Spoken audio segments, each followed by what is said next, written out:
ॐ शङ्करं शङ्कराचार्यं केशवं बादरायणं सूत्रभाष्यकृतौ वन्दे भगवन्तौ पुनः पुनः।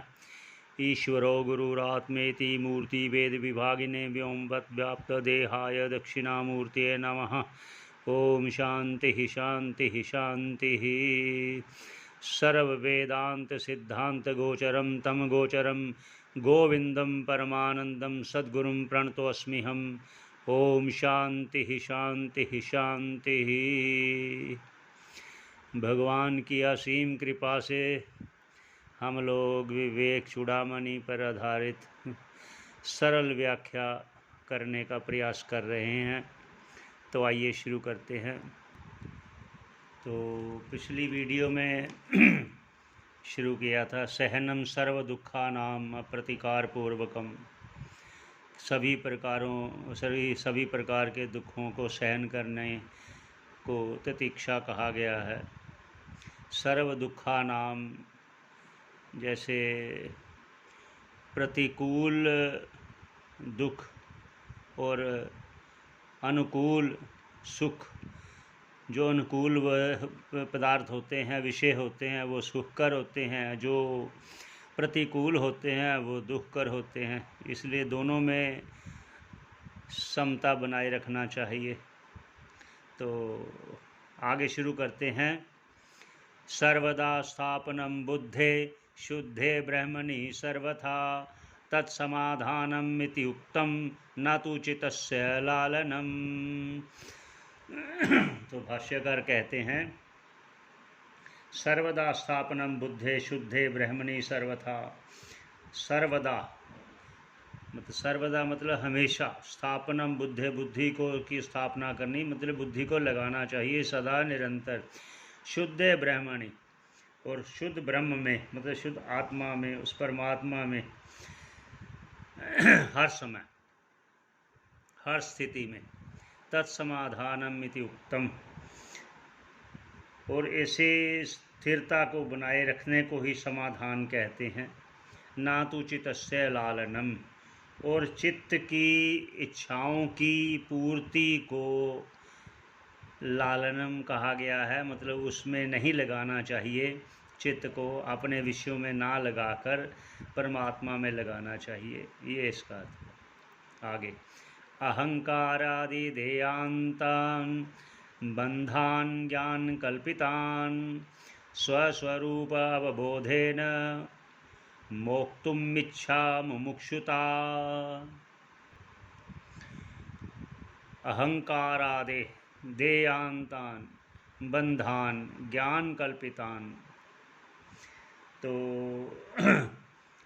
ये अहंकार आदि से लेकर देह तक जो बंधन है अज्ञान कल्पितान, अज्ञान द्वारा कल्पित हैं। देह में अहमता ममता और अहंकार जो प्रथम उसकी उत्पत्ति है।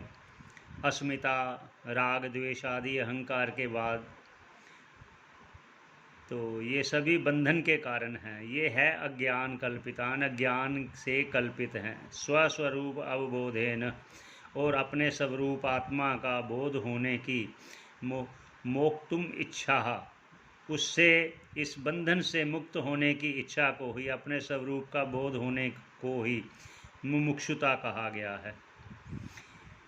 मंद मध्यम रूपाणि वैराग्येन समाधिना प्रसादेन गुरोः सेयं प्रवृद्धा सूयते फलम। तो भाष्यकार कहते हैं कि मंद मध्यम रूपाणि वैराग्यम। और जो मंद अधिकारी है या मध्यम अधिकारी है या तीव्र है, उत्तम अधिकारी है या वैराग्य उसका मंद है या मध्यम है या तीव्र है, शम आदि उसके मंद हैं, मध्यम हैं, तीव्र हैं, इस प्रकार के भी अगर उसमें मोक्ष की इच्छा और वैराग्य तीव्र हो तो प्रसादेन गुरु के प्रसाद से ही वह फलवती विद्या होती है। श्रवण आदि विद्या फलवती होती है गुरु के प्रसाद से, गुरु की कृपा से। ये उनका तात्पर्य है।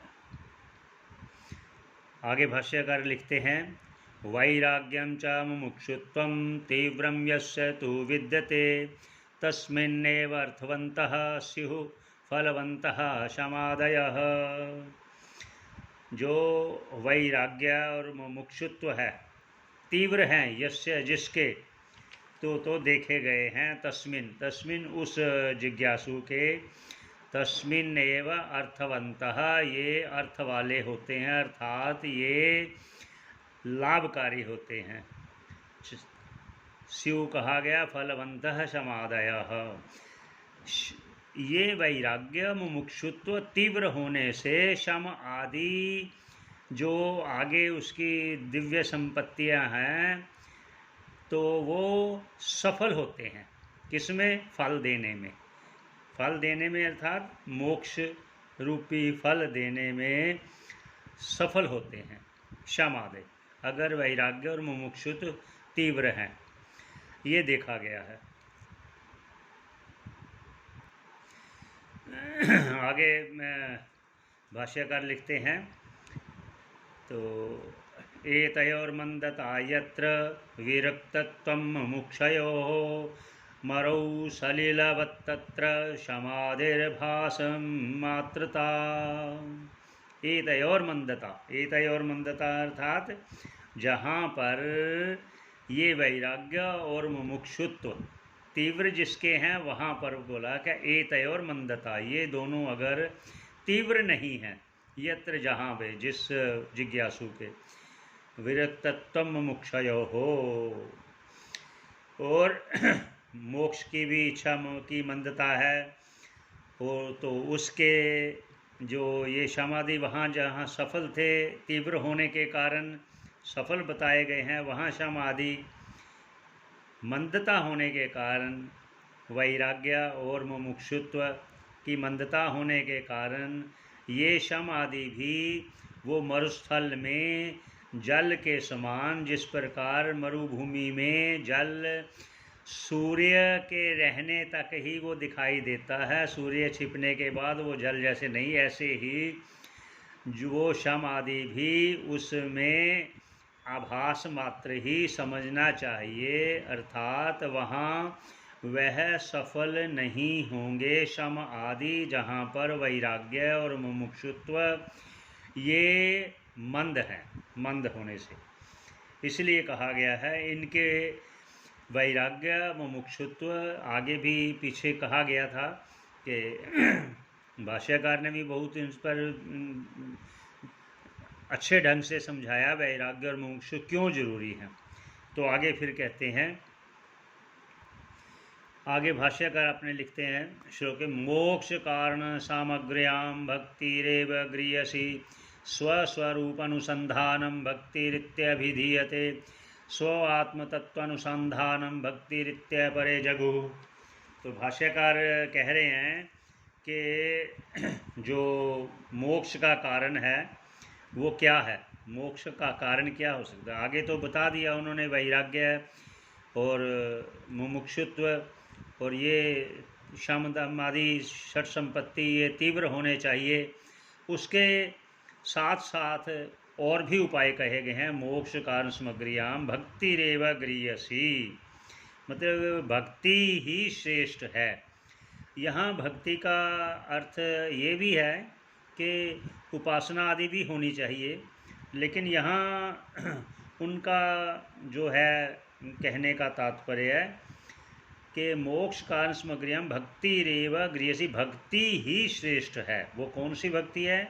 स्वस्वरूप अनुसंधानम भक्तिरित्यभिधीयते, स्वस्वरूप का, अपने स्वरूप का अनुसंधान करना, अपनी आत्मा में चित्तवृत्ति दृढ़ करना कि आत्मा ही सत्य है, मैं आत्मा हूँ, शुद्ध हूँ, बुद्ध हूँ, इस प्रकार वृत्ति को दृढ़ करना ही भक्ति है, ये कहा गया है।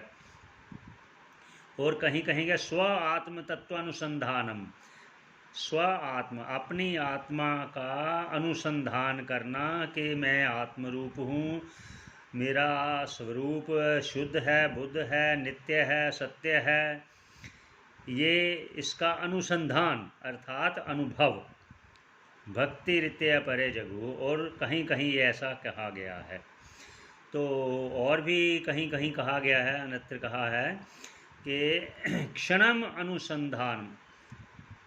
अनुसंधानम पापम दहति कोटिश, क्षणम आत्म अनुसंधानम पापम दहति कोटिश है। अपने आत्मा का अनुसंधान करने क्षण भर में भी पापों का नाश कहा गया है, इसलिए इसको भक्ति ही कहा गया है, अपनी आत्मा का अनुसंधान करने को, ऐसा भाष्यकार कह रहे हैं। आगे का हम यहीं पर विश्राम देते हैं 32 नंबर श्लोक पर, तो आगे फिर कहेंगे। ओम पूर्णमदः पूर्णमिदं पूर्णात् पूर्णमुदच्यते पूर्णस्य पूर्णमादाय पूर्णमेवावशिष्यते। ओम शांति शांति शांति।